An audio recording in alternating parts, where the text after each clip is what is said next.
Desert winds swept across the Nevada landscape on a December morning in 2005. Local authorities discovered a burned-out Jaguar, its metal frame still radiating heat in the cool air.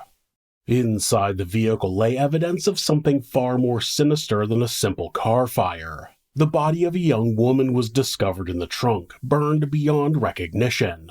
Her size matched Kelly Ryan, the registered owner of the vehicle, and investigators noted her as the most likely victim.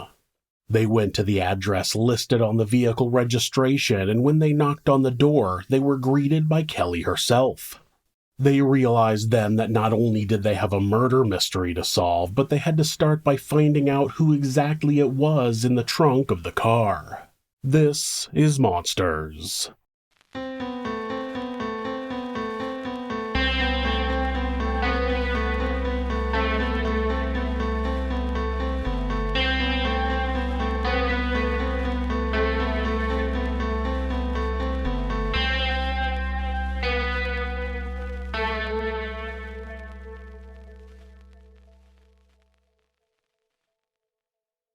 Craig Titus was born on January 14, 1967 in Wyandotte, Michigan.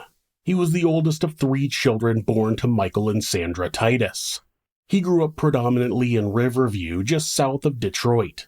He played football in high school, but eventually joined the wrestling team and loved the sport. He began lifting weights in high school, but couldn't build too much muscle because he needed to stay within his wrestling weight class. Once he graduated, he knew he wanted to become a bodybuilder. Of course, that isn't something you could immediately make a living from, so Craig started working for his father's underground excavation company. Michael Titus was a third-generation tunneler creating storm drains, subways, and sewer systems. During the 6 years Craig worked in construction out of high school, he had 2 children with an unknown woman. He had a daughter in 1988 and a son the following year. Unfortunately, the boy died at only 9 months old, and the cause of death was sudden infant death syndrome. He endured through the trauma by focusing on his bodybuilding and pushed himself to become the best. His relentless pursuit of physical perfection culminated in triumph at the 1988 Houston Bodybuilding Championships, where he claimed both the men's open middleweight class and the overall title. He continued to compete in amateur competitions, making a name for himself on the national stage. In 1994, he won second place in the USA and national championships.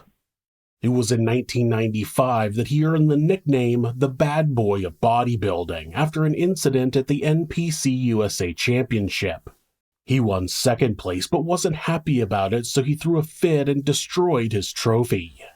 People who knew him said that he had a pretty bad temper, but it seemed to be overlooked because he was known to be a good bodybuilder. The same year, Craig was arrested for setting a couple of friends up to buy steroids. According to Craig, the 2 men had completed the drug deal amongst themselves, but since he had introduced them to each other, he was arrested for facilitating the deal. He maintained his innocence, but took a deal to only receive probation. The following year, he competed at the NPC USA Championships again and won first place. That win got him entry into the International Fitness and Bodybuilding Federation as a pro bodybuilder. He had just hit the big time when he tested positive for steroids and had his probation revoked. Because of that, he was sent to Lompoc Federal Prison to serve a 21-month sentence. Not long before he was locked up, he had met a woman named Kelly Ryan. He had asked her out, but she turned him down, and before he could try to woo her, he was sent to prison. Kelly Ryan was born on July 10, 1972 in Minneapolis, Minnesota. Kelly's father, Tom Ryan, was an executive in the auto industry, so she, her mother Nikki, and her older brother Mike moved around the country quite a bit. They moved from Minnesota to Michigan, then to Washington, then back to Michigan. Detroit being the home of all the major automakers at that time meant the area would be a frequent stop as they moved around. They eventually moved to Florida and then Texas, where Kelly got involved in gymnastics. They spent 6 years there, where Kelly was taught by world-famous gymnastics coach Bella Caroli. She learned the skills that would eventually give her the nickname Flyin' Ryan when she went on to get into competitive fitness. The family's final move was to Greenville, South Carolina, where Kelly finished high school with exceptional grades. She enrolled at the University of South Carolina. She got a degree in journalism and was interested in getting into marketing, but in 1994 she saw a fitness competition on ESPN and decided she wanted to compete. She quickly moved up the ranks on a national level and went pro soon after.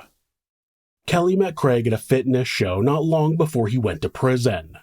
He asked her out, but she said she was afraid of his size and turned him down.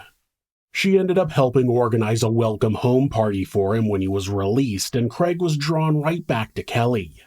In 1999, she agreed to let Craig take her out for her birthday, and the couple hit it off.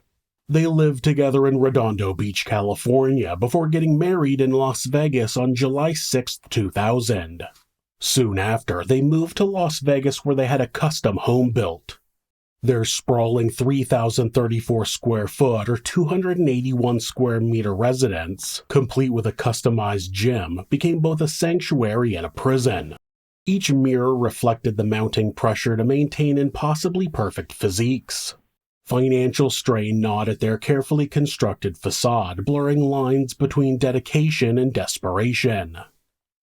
Melissa James was born on March 23, 1977 in Lambertville, New Jersey, to Dennis and Maura James.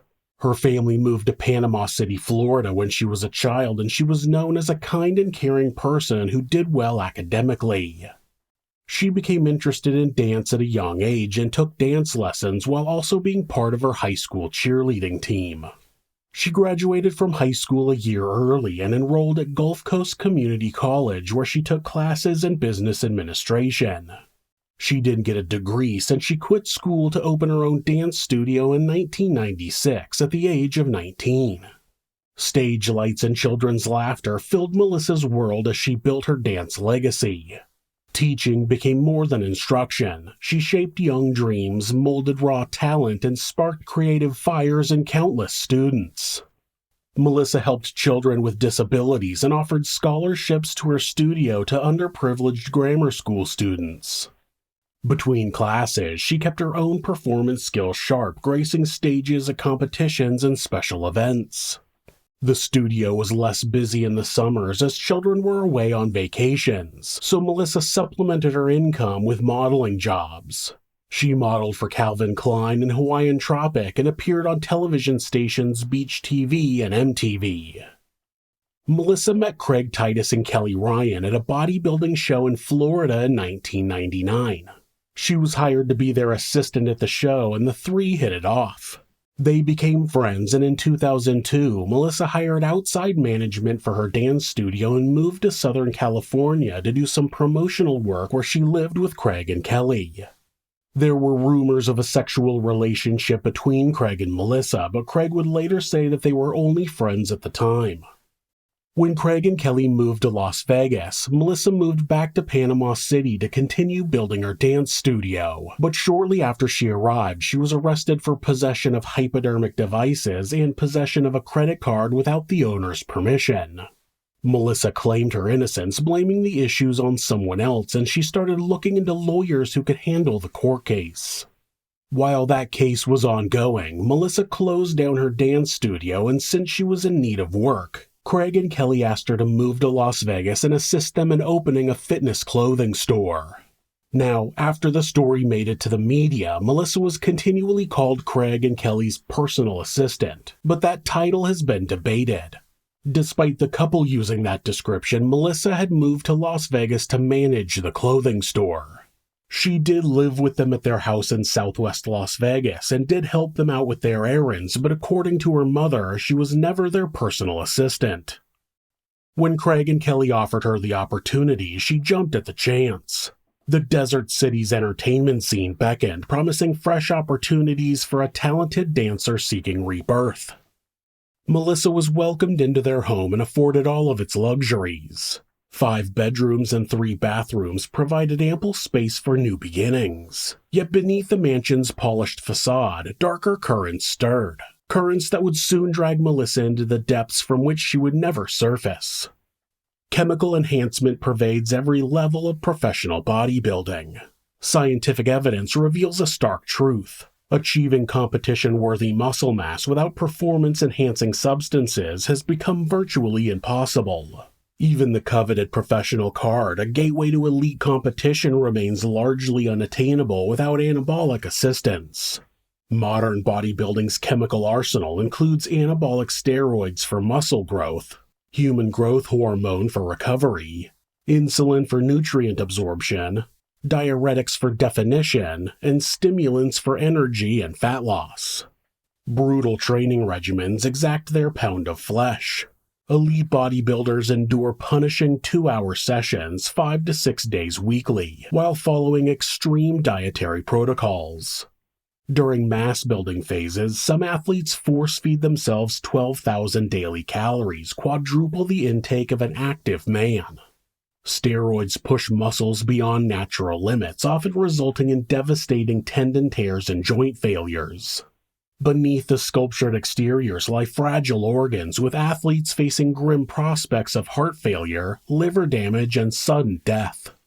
Psychological scars run as deep as physical wounds. Clinical studies expose alarming rates of anxiety and mental health disorders among bodybuilders. Many develop muscle dysmorphia, eternally viewing their massive frames as somehow insufficient. Financial pressure crushes spirits already strained by physical demands. Few athletes earn enough from competition to sustain their lifestyle. That spawns a vicious cycle. Competitors knowingly risk health and freedom, believing chemical enhancement offers their only path to success. Craig Titus and Kelly Ryan navigated that treacherous landscape where dedication blurred into destruction. 3 fitness enthusiasts, bound by ambition and opportunity, soon found themselves entangled in a web of desire, jealousy, and betrayal. When Craig suggested that Melissa move in with them and help with their clothing store, Kelly welcomed the arrangement, viewing Melissa as an asset to their expanding business empire. The positive aspect of Melissa's presence soon faded, and by that point, Craig later admitted that he did have an affair with Melissa. Drugs flowed freely through their shared spaces, turning their home into a powder keg of volatile emotions. Cocaine and prescription medications fueled their descent, transforming their once orderly home into a battleground of competing interests. By late 2005, Kelly's best friend witnessed a household spiraling into chaos. Kelly's marriage crumbled beneath the weight of mounting insecurities. Friends watched as she submitted to Craig's demands for multiple plastic surgeries, revealing the poisonous power dynamic at play. Craig's volatile nature and controlling tendencies cast long shadows over both women. The tension boiled over when some money went missing from a bank account and the blame was placed on Melissa. Due to growing tension in the house, Melissa decided to leave and was scheduled to fly to New Jersey, where her mother was living at the time, on December 13, 2005. Her flight was scheduled to arrive at the Newark airport at 10:30 p.m., but she wasn't on the flight. Highway 160 is the main road that will take you from Pahrump, Nevada out near the California border east to Las Vegas. It's a pretty desolate area, and you won't see much on the hour-long journey between Pahrump and Sin City. The highway starts in the southwest area of Las Vegas, about 6 miles or 9.5 kilometers from Craig and Kelly's house. As you leave the greater Las Vegas area, you'll pass through the Red Rock Canyon National Conservation Area before hitting the town of Mountain Springs. If you continue for a few minutes, you'll pass Sandy Valley Road as it crosses the highway. At 4:41 a.m. on the morning of December 14, 2005, the fire department was called out to a fire on Sandy Valley Road off of Highway 160. The report was of a red 2003 Jaguar that was fully engulfed in flames. Dick Draper took a fire truck out to the location and used the truck's water tank plus some foam to eventually get the fire out. He said the gas tank started leaking and it made the fire reignite a couple of times, but he managed to extinguish the blaze. He assumed it was a torch job for an insurance scam, which is something people seem to think the desert works great for. As the smoke and steam cleared, Dick was able to see into the car and quickly learned that this wasn't just a case of simple insurance fraud. The back seat had completely burned away, making the inside of the trunk visible, and it was clear that there was a body in the vehicle when it was set ablaze. When detectives arrived on the scene, they found a female body in the trunk of the burned car.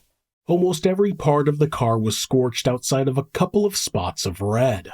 Tests showed the use of an accelerant. At the scene, there was a broken flashlight on the ground as well as some partial tire marks and some shoe impressions. Inside the car, there was a suitcase frame and the remains of some personal belongings, what looked like clothing, keys, tweezers, and what was believed to be syringes. The license plate was only partially legible, but Dick had written down the number before it had started to burn. When an investigator ran the plate, it came back as being registered to Kelly Ryan. It was then that the detectives believed that it was likely that the body in the trunk was Kelly's. But when they arrived at her house, they had to rethink their assumption when it was Kelly that answered the door. Once the detectives learned that Kelly was alive and well, they asked her about her vehicle, which she confirmed to be the Jaguar that was found in the desert. Kelly told them right away that she knew that her car was missing and that her live-in assistant, Melissa James, was also missing. That was the first time that authorities had heard the name Melissa or that she was missing, and Detective Rob Wilson would later say that it seemed like Kelly and Craig already knew that it was Melissa in the trunk of the car. Detectives were immediately suspicious and asked Craig and Kelly if they would sit down for recorded interviews, which they agreed to. The couple were interviewed separately at the time. Kelly was interviewed by Detective Wilson and Craig was interviewed by Detective Cliff Mogg. Kelly described how they had come to meet Melissa and described her as their personal assistant. The way Kelly described the situation after Melissa had moved to Las Vegas was that she was trying to start her own business, but we know from Melissa's mother that she was supposed to be managing Craig and Kelly's business. According to Kelly, Melissa kept failing at starting a business and they began paying for everything for her. They had already agreed to let her live with them rent-free, but other things like going out to eat were always paid for by Craig and Kelly. Kelly claimed that Melissa moved back to Florida at some point and then returned to Las Vegas in October of 2005 and started dating a Filipino man named Eddie. Supposedly, Melissa told Kelly that Eddie was crazy and that he had previously tried to kill her. There are no details available about Eddie, and it's likely Kelly was just trying to throw the investigators off by giving them a different suspect to investigate. Kelly went on to claim that Melissa became addicted to drugs and they started noticing suspicious activity with their finances. She said that Melissa was supposed to pay their bills for them, but eventually their cable got shut off and then they noticed extra charges on their credit cards. Kelly claimed that she had confronted Melissa about the charges and Melissa got upset and said that she was going to go back home. Kelly claimed that she assumed she meant Florida and that Craig bought her a plane ticket. The truth was that Melissa was planning to go to New Jersey, but it seemed like Kelly legitimately didn't know that. According to Kelly, Melissa stayed at a local La Quinta hotel which they paid for 2 nights before she was scheduled to fly home. On December 13th, Melissa packed up the rest of her stuff and Kelly gave her a ride in her Jaguar to the airport. But Melissa asked to get out at a nearby Green Valley grocery and said she would find a ride the rest of the way. That was at 3:30 p.m. and was the last time she saw Melissa. When she returned home, she parked her car in the garage and then some friends came over for a while. She claimed that they found a small safe in the bedroom that Melissa occupied, and when they broke it open, they found a bunch of their personal financial papers. Kelly said she had gotten up at about 4 or 5 o'clock the following morning to take her dog out, and she noticed her car was missing. When the detective asked her if she took the dog out through the garage, she said no. Of course, then, he wondered how she could tell the car was gone.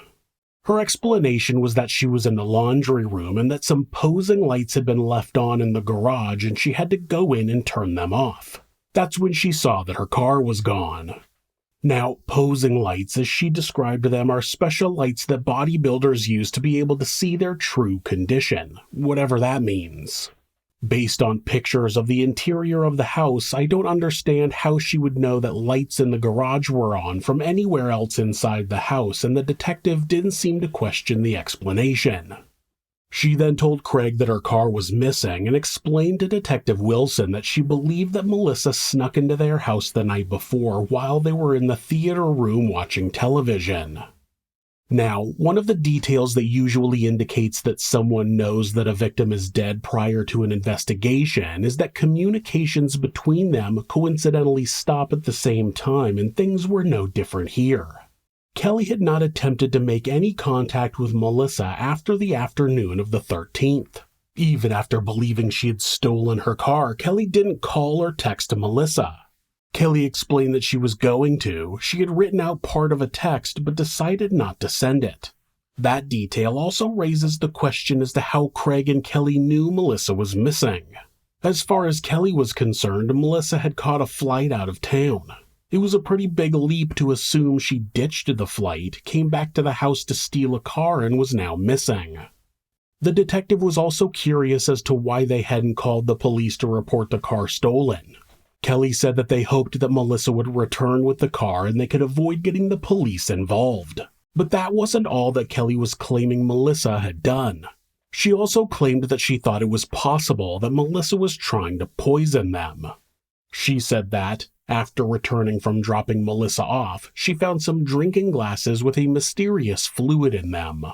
That detail seemed to get lost in the craziness of the situation as I couldn't find any resolution about it. Craig's interview was just as strange. Detective Mogg claimed that Craig told him before he started recording that he had an affair with Melissa and that Kelly didn't know about it. Craig's lawyer would later say that the detective was lying, and since it wasn't captured on tape, there's no way of knowing if the statement is true or not. Craig's interview matched Kelly's as he told the detective that Melissa lived with them and that she was addicted to crystal meth, and that she had been fighting an identity theft charge in Florida. He backed up Kelly's claim that she had dropped Melissa off at the La Quinta a few days prior and that he helped her purchase a plane ticket. He also claimed that a man named Eddie was likely responsible for whatever happened if it was Melissa in the trunk. Then he added that Melissa owed someone else money but didn't have a name. At the end of the interview, Craig told Detective Mogg that if he found Eddie before they did, he was, quote, going to fuck him up. Then he told the detective that he would let them know after he did. Detective Mogg made no effort to dissuade Craig from doing that. The autopsy was performed the day after the body was discovered. Her head was wrapped in burned cloth with wire around her neck and duct tape on the back of her head. There were also remnants of duct tape on her legs. There was no smoke inside her lungs, so it was determined that the victim had not been alive when she was set on fire. A toxicology report showed very high levels of morphine in her body. Eventually, a DNA test confirmed that the body was that of Melissa James. After the police interviewed them, Craig and Kelly started freaking out. They took Craig's silver 2005 Dodge SRT-10, a hot rod truck with a Dodge Viper engine and custom body modifications, and traded it in for a brand new Dodge 2500 Mega Cab. He told the salesman, the same one who had just sold him the SRT earlier that year, that he wanted to get out of town and he wanted something that could go through rough terrain. Once in possession of a better traveling vehicle, Craig and Kelly fled Las Vegas and headed east. Investigators didn't find the couple's story believable, and their suspicions were confirmed when they found surveillance footage from a Shell station that showed Kelly's Jaguar pull into the station along with a dark gray pickup truck at 4:12 a.m. on the 14th. That was the same time Kelly had claimed to have gotten up and taken the dog out. The same time she supposedly discovered the Jaguar was missing. The truck in the footage wasn't Craig's, and they soon learned it belonged to a man named Anthony Gross. Anthony was a good friend of Craig's, and Kelly had mentioned in her interview that he had come over and went out with Craig looking for Melissa after they noticed the Jaguar was gone. But this video didn't seem to match that statement. Friends of Craig and Kelly came forward and told authorities that Kelly had told them that she purchased lighter fluid from a Walmart.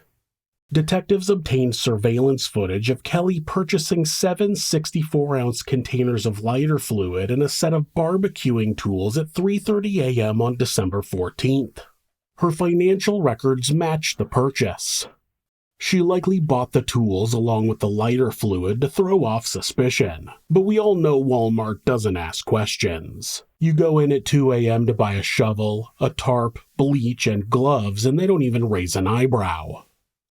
It was just past Mountain Springs that Scott Dunham, a truck driver based out of Las Vegas, saw 2 vehicles speed past him at about 4 a.m. on December 14, 2005. He said it was a dark-colored truck and a compact car, and they were flying down the highway so close you'd think they were tied together. According to Scott, the truck was in the lead, not the Jaguar, which would be an important detail. As someone who's driven on deserted Nevada highways, it's not unusual for people to use the flat, dry straightaways to pick up some pretty excessive speed. Not me, of course, but other people. So Scott didn't think about the cars too much until he got down the highway and saw the same pickup truck speeding back the other direction, sans car. Then, as he passed Sandy Valley Road, he saw a fire off the highway. Scott didn't stop, but he did call in the fire, assuming it wasn't a big deal. A few days later, when he saw information about it on the news, he called the authorities and told them about the truck. It was a truck that matched the description of Anthony Gross's vehicle, and it became clear that Craig and Kelly were directly involved in the death of Melissa James and that they had been helped by Anthony. Once it was realized that Craig and Kelly had fled the state, a federal warrant was issued. A local warrant was issued for the couple as well as for Anthony. Attempts to contact Anthony failed until the investigators got a call from a lawyer on December 19th saying that Anthony was his client and he wanted to make a statement. Anthony told detectives that Craig had called him early on the 14th and told him to meet him at a gas station. He got a little fuel in the gas can and then followed them in the Jaguar out to Sandy Valley Road off of Highway 160. Once there, he handed Craig the gas can out of the window of his truck while he waited. He said he never got out of his truck. After a few minutes, the couple jumped in his truck and told him to go. He claimed to be completely ignorant of what had happened. He did say that he had changed the tires on the truck the following day, but it was just because one of the tires had blown out. Of course, investigators didn't believe his story. It was already hard to believe that someone would get a call at 4 a.m, go get gas, follow someone out to the desert, witness a car get set on fire, and not ask a single question. It was also known that Anthony had not followed Craig and Kelly out to Sandy Valley Road, as he was in front of them when spotted by the truck driver.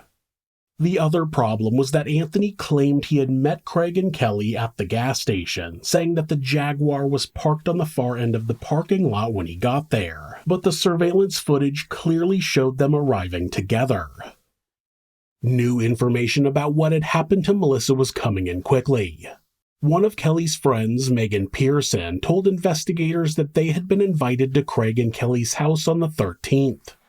While there with her boyfriend, Jeremy Foley, they showed her a duffel bag full of stuff they said they had found in Melissa's room. She said the black duffel bag was full of crystal meth and needles, some new, some used. Then Craig told her that he had gotten into a fight with Melissa and choked her out. He even showed Megan how he did it on her.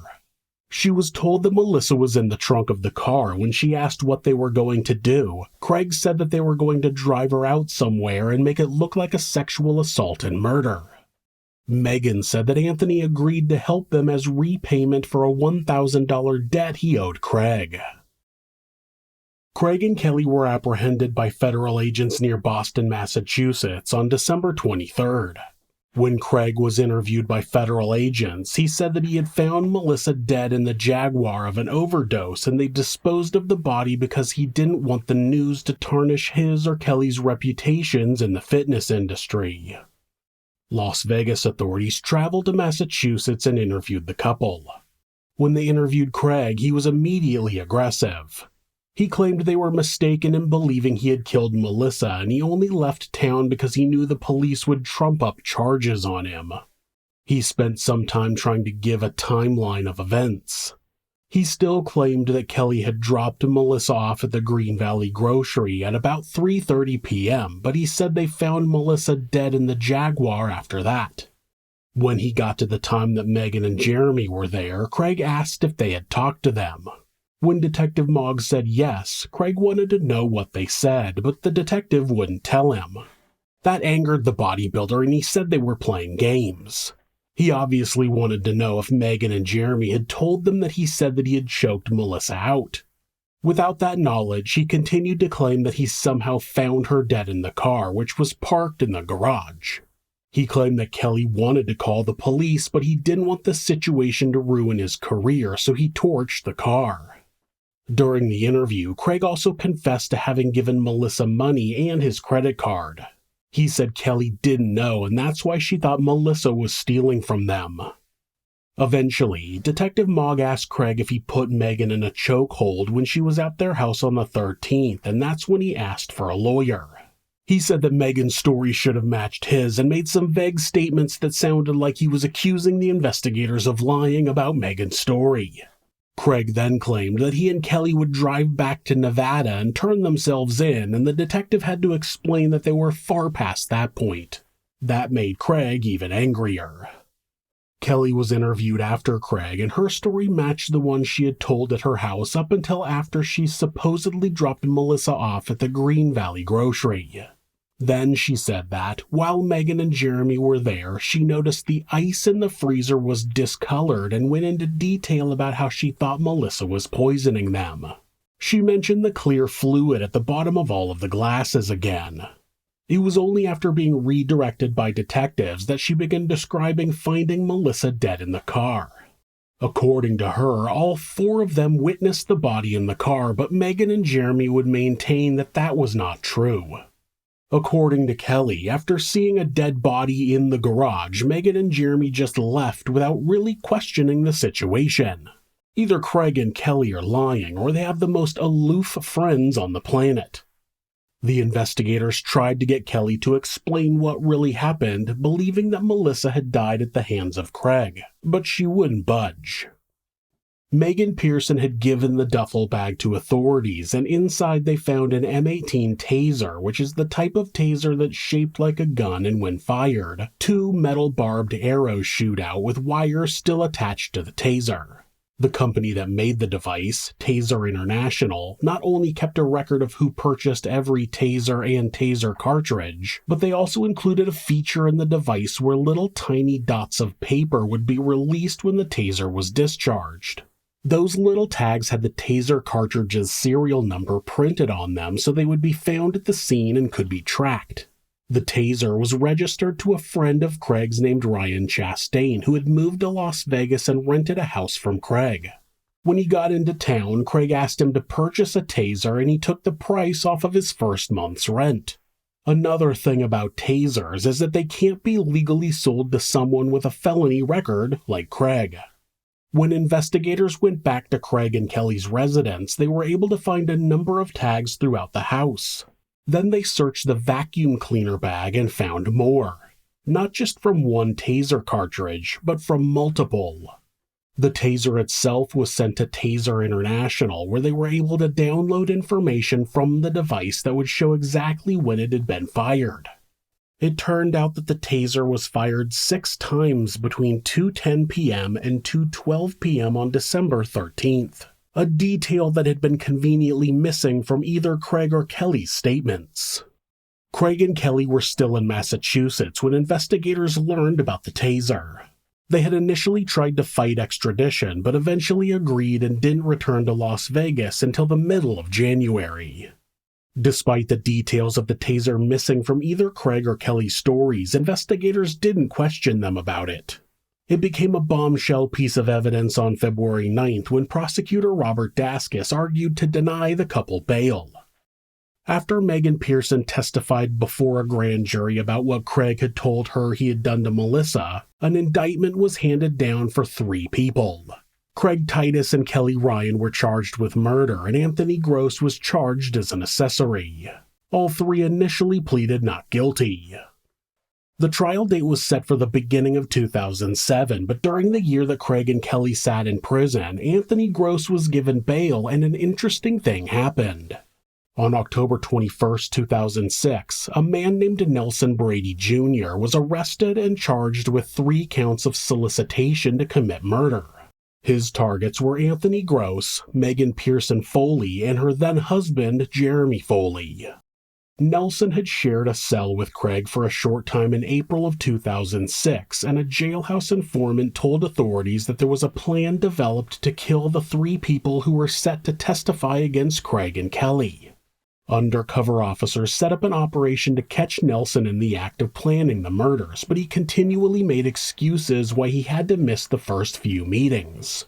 Authorities listened to a recorded call between Craig and Nelson that included cryptic messages. Craig talked about publishing a book and ways to keep certain characters out of the book. In May of 2006, Nelson finally met with an undercover officer and gave him $500, a photo of Anthony, and the names of Megan and Jeremy.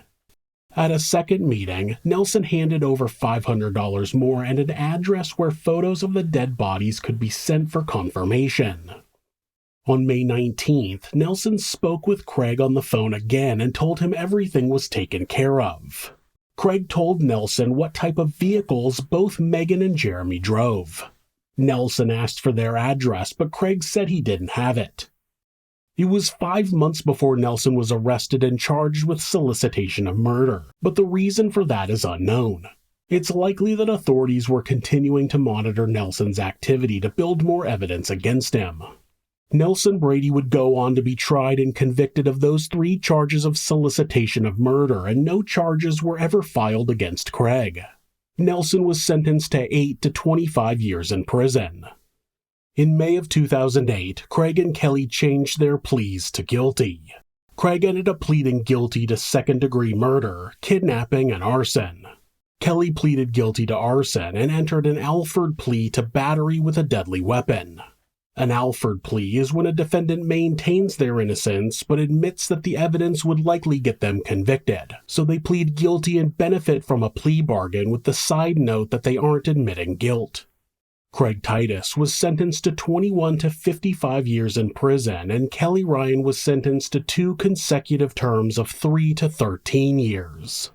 In exchange for his cooperation in the investigation, Anthony was given probation. Kelly Ryan was granted parole on her first term on December 23, 2011, and began serving her second sentence. She was paroled from that term on October 24, 2017. She served a total of 12 years. She had filed for divorce from Craig in 2009, and the divorce was finalized after her release. She has remained out of the spotlight. Craig had immediately tried to get his sentence reduced, but was denied. He was up for parole in June of 2024, where he said this. I want to start by apologizing to Melissa James' loved ones for the role I played in causing them unbearable heartache that will never go away. I also want to apologize to everyone else who's been affected by my actions and because of my destructive and selfish behavior. My behavior made the community feel less safe, and I'm ashamed of that. Melissa James has been affected most. There are no excuses.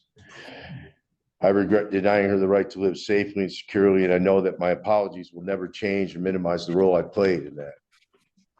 I've done many years of soul searching, self-judging, and with a constant desire to get back to the same moral compass I once possessed prior to my retirement as a pro bodybuilder and before becoming a junkie addicted to narcotics.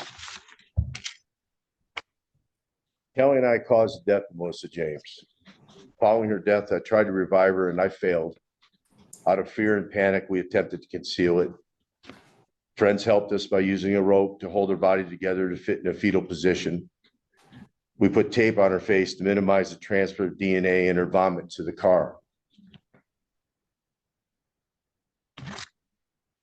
This drug-induced convoluted plan we came up with was to dispose of her body to get away with the responsibility of causing her death. It was foolish to think we could. And to this day, the mere thought of that day makes me sick to my stomach. Although I never intended the result in my case, I accept full responsibility for my actions and for all the poor decisions I made, culminating in the circumstances that escalated out of control and ended with Mrs. James' death. Within the 10 months I was addicted to narcotics, I made a series of poor choices and bad decisions, ultimately ending with this one. Since I've been incarcerated, I have made only positive choices.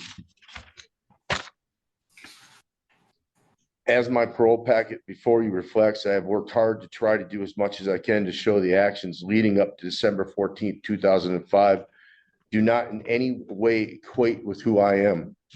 I know that nobody deserves parole and that parole is an act of grace, but I come before this board of parole commissioners as a 59-year-old man who's now been in prison for 18 years on a sentence of 21 to 55 years. I can assure you with absolute certainty during my time here, I have regained my moral compass and that I am a God-fearing man. I will never again poison my body with narcotics or associate myself with those who do so.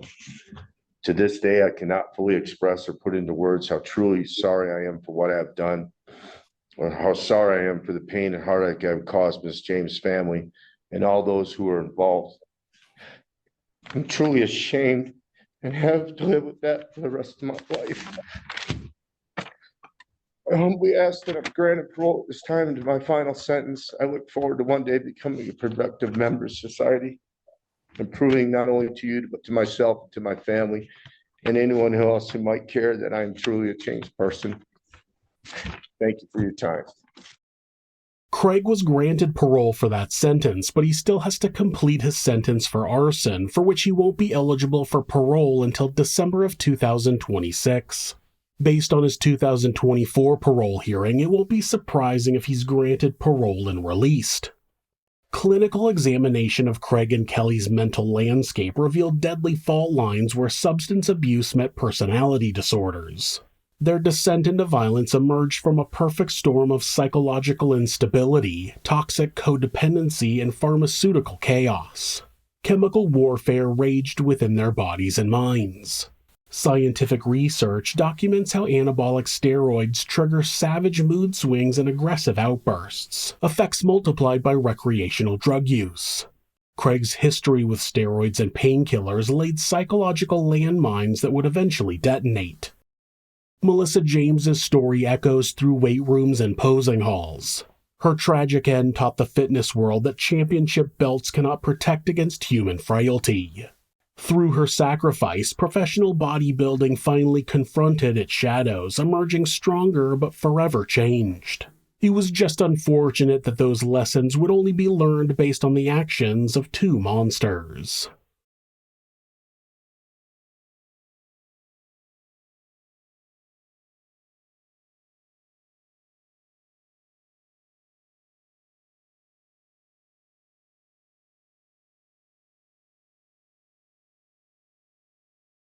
If you're a fan of true crime, hit subscribe and turn on notifications so you don't miss an episode. You can also hit like or leave us a comment. You can check out our other show, Somewhere Sinister, on YouTube or anywhere that you listen to podcasts. If you'd like to support the show, check out our merchandise at thisismonsters.com. The link is in the description. Thanks again, and be safe.